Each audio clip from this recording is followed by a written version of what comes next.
தூய கன்னி மரியாவின் மாசற்ற திரு இருதயம்.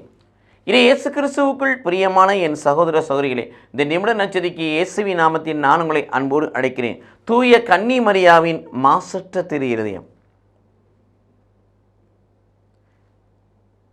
தூய கன்னி மரியாவின் இருதயம் மாசற்ற திரு இதயம் என்று சொல்கிறோம். ஏன்?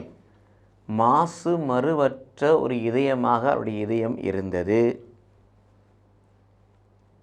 அவர்கள் இதயத்தில் ஜென்ம பாவம் இல்லாமல் ஜெனிபித்தபடினாலே ஜென்ம பாவம் இல்லை, ஜென்மத்துக்கும் பாவம் அவர்களை அணுகவில்லை. ஆண்டுடைய அருளினால் நிறைவாக நிரப்பப்பட்டிருந்தார்கள்.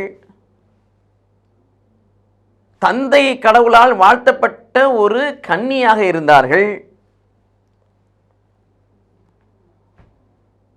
கடவுளுடைய வார்த்தை அவர்கள் இதயம் முழுதும் நிறைந்திருந்தது. பரிசுத்தாவின் வல்லமை அவர்களை நிரப்பியது.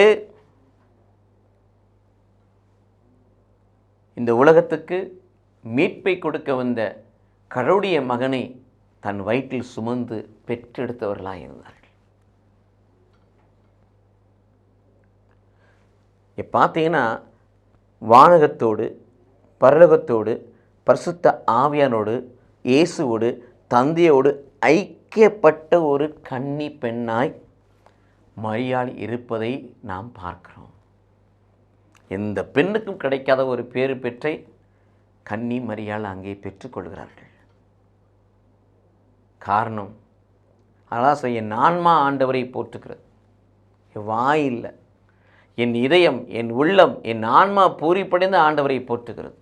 ஏனென்றால் இத்தகைய நிலைப்பாட்டினாலே மரியாளின் இருதயம் மாசற்ற திரு இருதயமாக இருந்தது. அவருடைய பிள்ளைகளாக இருக்கிற நாம், அவரை தாயாய் கொண்டிருக்கிற நாம் மாசற்றவர்களாய் மாறுவோம், மறுரூபம் காணுவோம். கடவுள் நம்மை ஆசீர்வதிப்பாராக. ஆமென்.